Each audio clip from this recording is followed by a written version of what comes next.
Good morning. Welcome to Walking Boxing. It is Wednesday, July the 2nd, 2025.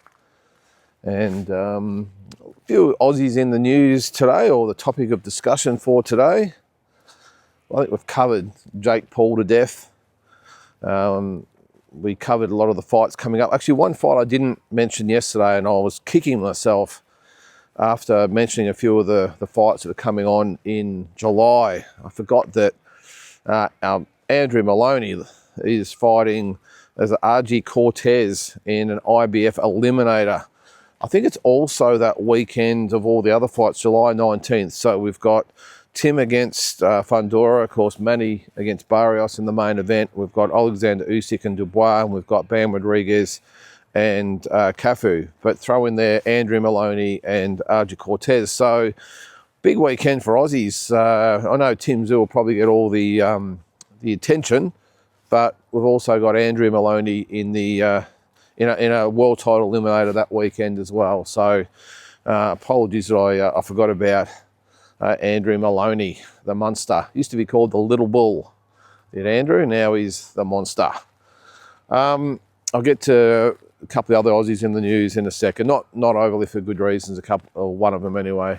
But anyway, I'll get to that in a sec. But good news, on this day, in 1921, Jack Dempsey, excuse me, Jack Dempsey knocked out Georges Carpentier in round 4 to retain his World Heavyweight Championship before 90,000 spectators at Boyles. Was that 30? I don't know what that is. In New Jersey anyway.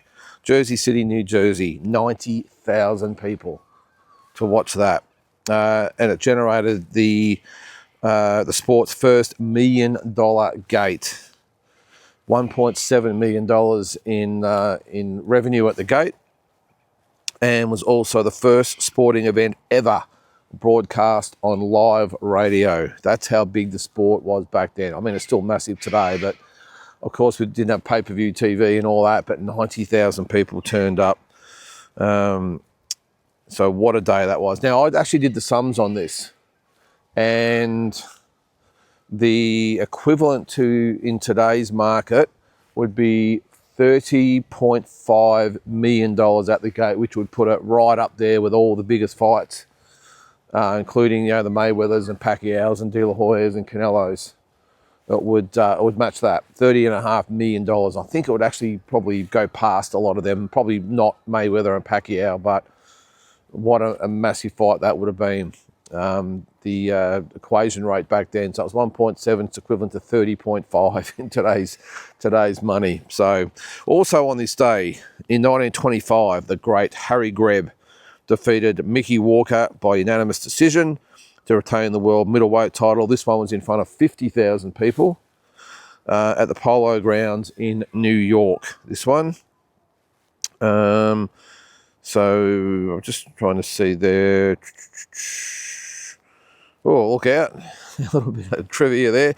According to legend, the fighters ran into each other at a nightclub after the fight, and were about to continue their battle in the street until a police officer separated them. Nightclub, I didn't know they had nightclubs back in the 20s. I suppose they weren't really nightclubs, I suppose. They were just, those sort of clubs you see in those old movies back in the 20s and 30s. But that would have been a sight, wouldn't it? Harry Greb and Mickey Walker about to throw down for a second time that night.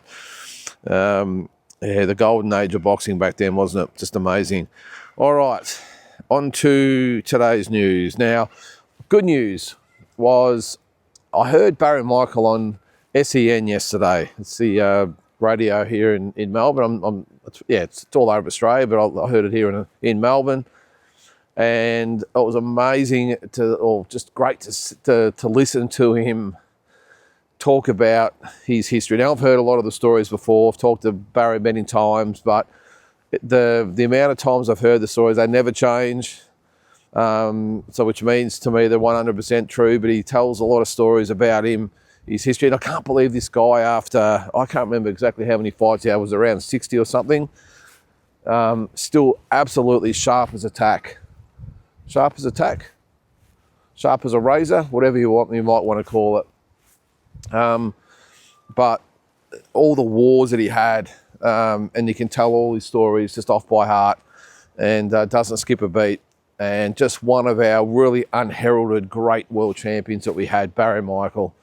His real name was actually Barry Swetnam, but I think he told the story that when I think he was at he was having a fight, and I can't remember where it was, and he was telling the story that the ring announcer or someone couldn't pronounce his name, would have trouble pronouncing it. I know it was a fight that he promoted himself, I can't remember, but he was concerned that the announcer or someone couldn't pronounce his name, so his middle name was Michael. Barry Michael Swetnam was his real name.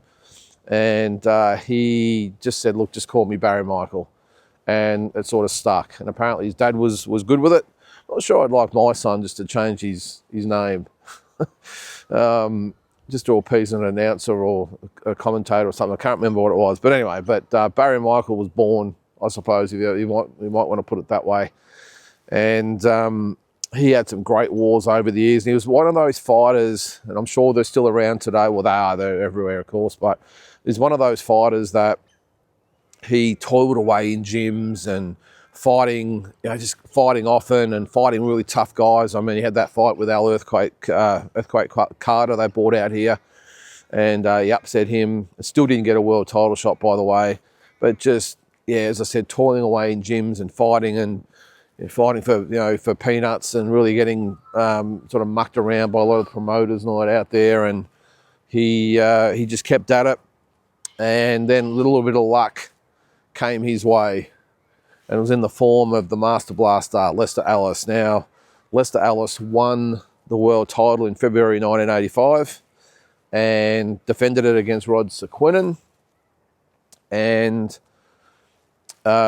he was known to Barry. They'd done a lot of rounds together in the gyms, and Barry saw this as his opportunity to get a shot at a world title.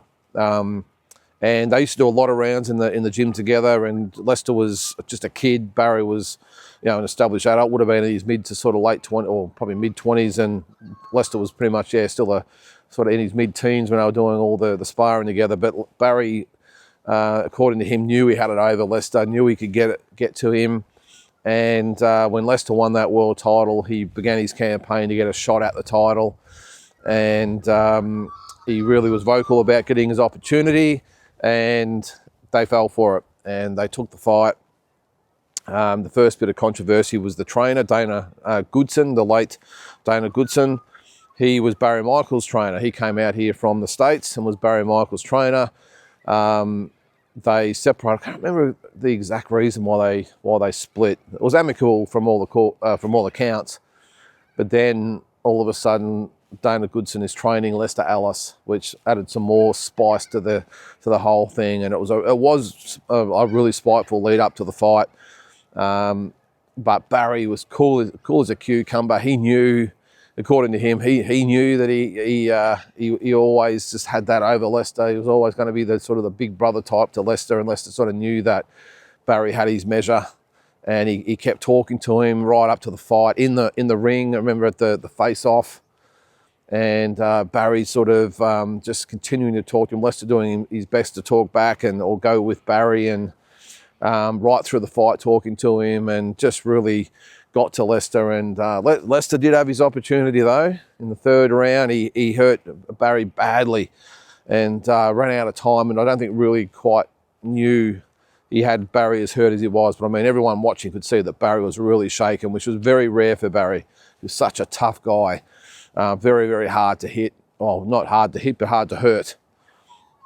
And that was his opportunity gone. And Barry won a pretty lopsided decision in the end, a unanimous decision. But there were a few people that weren't too happy with Barry about that. And that was interesting hearing him talk about the story live on Melbourne radio about his run-in with the Carlton crew. If you've seen Underbelly, you know what I'm talking about. Alphonse Gangitano. He said he never really had a problem with Mick Gatto. He was the leader of the Carlton crew. But Alphonse Gangitano, you remember Vince Colosimo played him in Underbelly. A little bit of a wild man. And apparently Barry had known him, and they were quite on good terms leading up to the fight.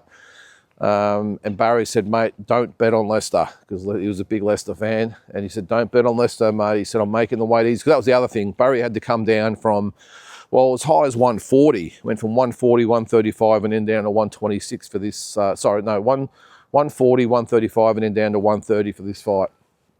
And he said, Alphonse, do not bet on Leicester. He said, I'm making the weight easy. I'm going to beat Leicester. Don't lose your money. Well, that wasn't the case, and Alphonse bet on Leicester and wasn't too happy when he lost a lot of money on Lester Ellis to beat Barry Michael, and took it out on him in a nightclub a few months later. I think he they clobbered one of his mates, and then they got into Barry and put him in hospital and took a big chunk out of his face, which was, yeah, it's just bizarre, isn't it, when you think about it that way? And yeah, and it really affected him. I think he only had, I think it was after the fight. I know he had a fight a few months later anyway. I can't remember the whole story, but the whole point of it was just listening to him tell the story on radio. It was amazing, and as I said, he's still got it upstairs. One of these fortunate guys that hasn't been affected by all those wars in the ring. But to hear him tell the story about the whole Leicester thing, and then the nightclub incident, and just his whole career. He went to England, ripped off by promoters and that over there as well. Had his last fight against Rocky Lockridge in 1987. He defended it 3 times, the belt, by the way, which is a pretty good effort. Was it Jinsik Choi, Mark Fernandez, and Najib Daho were the 3 he defended against, and then lost it to Rocky Lockridge in England, and that was it for Barry Michael. But just such a great guy. If you meet him these days, always up for a chat, always shake your hand, just one of those really lovable type of guys. And I'm really glad this is, I forgot to actually mention, by the way, the whole interview was in relation to his book launch that is coming up, and I can't remember the name of it. You would have thought I would have looked that up. Hang on. Now that I've mentioned it, I can't believe I'm actually talking about his book and can't remember the actual name of it. Where is it? Where does it say about his book? Now I feel really embarrassed. What's the name of it? Is it The Last Round, I think it was? I'll have to look it up. Sorry, guys. That is very unprofessional on my part, isn't it?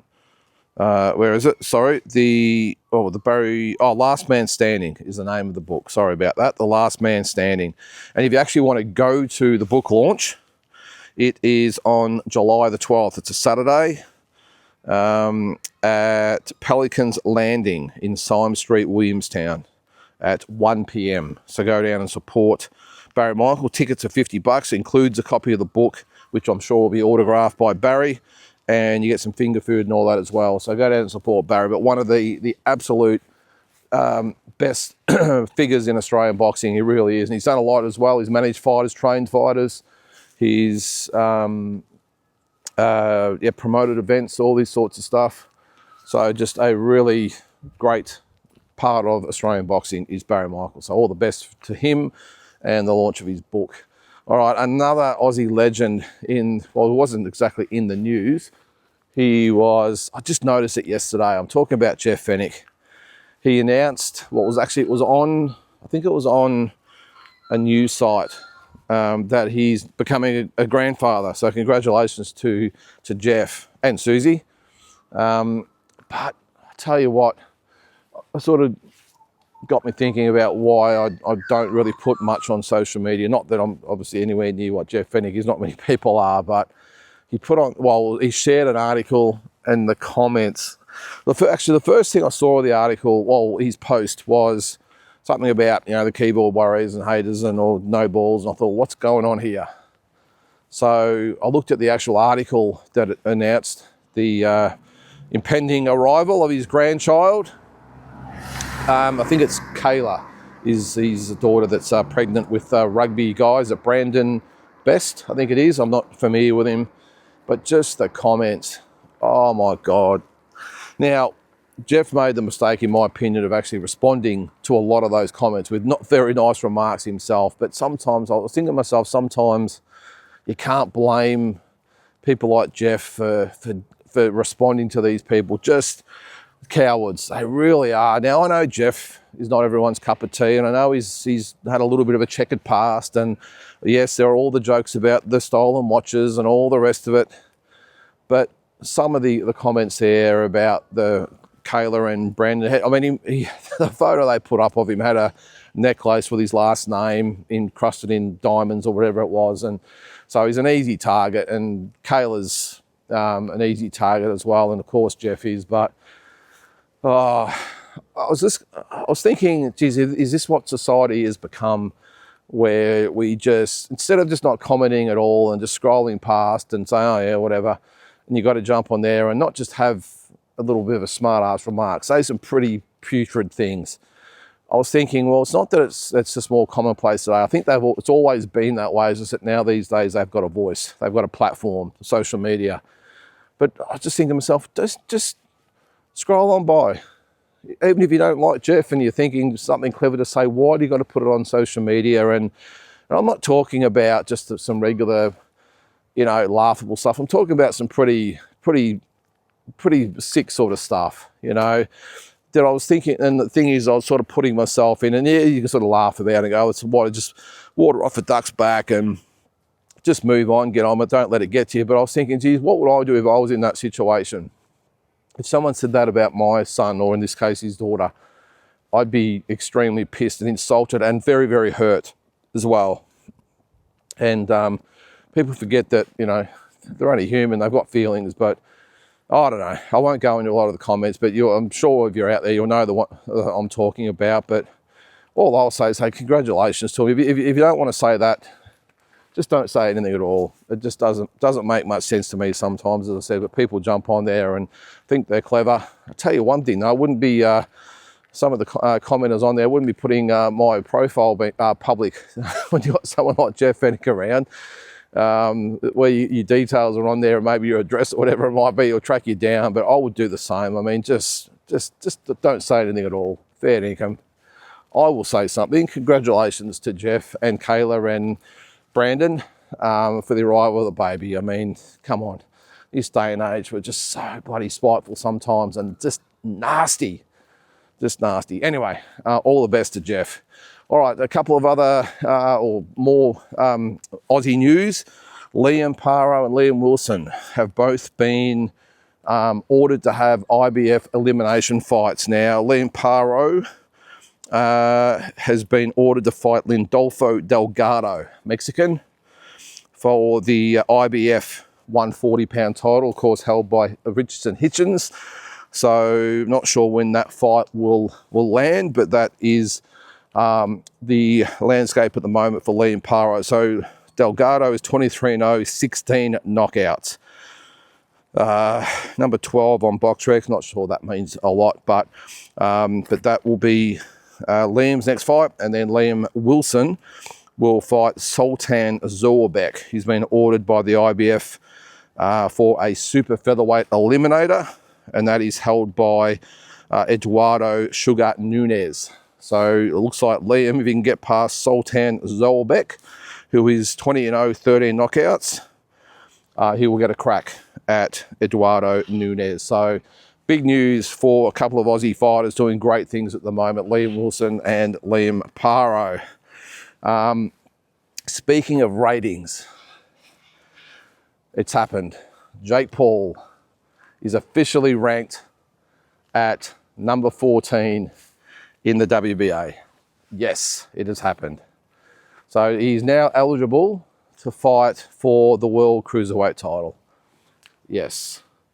Now, this is the same WBA, by the way, who don't... I'm just talking from an Aussie point of view here. I just had a quick look over it because they were released yesterday. They don't have Tim Tszyu ranked at 154. They don't have Liam Paro ranked at 140. The only two Aussie fighters ranked by the WBA are Michael Zarafa at number 8 in the middleweight division at 160, and Sam Goodman, who somehow has appeared at number 6 in the featherweights. Of course, he's fighting Nick Ball, the champion, wasn't ranked at featherweight in the last set of rankings, but all of a sudden he's ranked number 6 and gets a shot at Nick Paul. But whatever, we know things happen. But not a lot of credibility there for me by the WBA. And he will now maybe be in a position to fight Zurdo Ramirez. This is Jake Paul. So, hey, look, if he gets in there with Zurdo Ramirez, good on him. Good luck to him. But, geez, that just shows the state of play, doesn't it? That where we are at the moment, when you've got Jake Paul getting ranked officially. I'm sure there's worse fighters out there than him, by the way, that get ranked. So I'm not that stressed about it. But I can't believe, just when I was going through the rankings, I thought, where are the Aussies? 2 Aussies ranked. Michael Zarafa, Sam Goodman. The Maloneys aren't ranked in there. As I said, Paro and Zoo aren't ranked in there. Yeah, not the most reliable rankings, are they, the WBA, but there you go. So if you're a Jake Paul fan, your man might be getting a shot at the world title pretty soon. So as against Ramirez, isn't WBA champion. But anyway, all right, well, one other thing tonight, 7 o'clock on the YouTube channel, we will be having the Aussie Dream Fights. The poll is up on Instagram at the moment, so jump on there and have your say, your vote. Some good fights on there. I was actually surprised by the voting so far, because I was sort of grasping at straws a little bit, and some of the fights I'll actually go through the fights just quickly, actually, so you can jump on and have your say. And a couple of them I was a little bit worried about, as far as these people are just going to just laugh at those. But I've got no particular order. Liam Paro, Barry Michael. Barry Michael did fight a lot at 140, by the way, which is why I put him in against Liam Paro. We've got Sam Goodman against Johnny Famechon. Surprisingly, Sam Goodman has got votes against Johnny Famechon, which I thought was never going to happen. We've got Justice Huni and Jimmy Thunder. I'm just at home, by the way, too. You can see my house in the background there. Justice Huni, Jimmy Thunder. Now, Jimmy Thunder was technically a Kiwi, but he based himself here and fought out of Australia. So this is one of those ones where I needed a match up for Justice Huni. And the criteria for this, by the way, is, my opinion, the current top 10 of Australian boxing. And I've pitted them up against past fighters from Australia. So that's why I've gone Justice Huni and Jimmy Thunder. Our main man, Jai Pataya. Now, I've put him in with Danny Green. And you might be thinking, Danny Green, he was a super middleweight or light heavyweight. No, his last 13 fights were at cruiserweight, and did actually challenge for the world title at cruiserweight and was ahead on points. I'm not going to try and pronounce the last name of his opponent, the guy from Poland, but he was ahead on points when he was stopped in the 11th round. Also fought Antonio Tava at cruiserweight as well. So that's why I put Danny Green in there with Jai Pataya. Not getting a lot of love at the moment, but we'll see how it goes for the rest of the day. Andrew Maloney, Jimmy Carruthers, the former bantamweight world champions. Jason Maloney and Lionel Rose. Tim Tszyu, Troy Waters, which was a really good matchup. Michael Zarafa, Daniel Gill was the other one. Liam Wilson, Lester Ellis. And George Kambosos Jr. versus Michael Katsidis. So they're the fights. So jump on Instagram and have your vote. But as I said, surprising results so far. I was a bit worried about, which one was it? Jason Maloney, Lionel Rose, but again, he has got votes. Jai Pataya, Danny Green was the other one. Goodman and Famechon, and even, as I said, Paro and Barry Michael. But some good fights there anyway. So that's on at 7 o'clock tonight, live on this YouTube channel. So jump on and have your say, have your vote, and we'll go from there. So guys, that's going to do it for today, as a rubbish truck in the background decides to pick up our rubbish just as I'm ending this video. But have a great Wednesday, and we'll catch you tomorrow.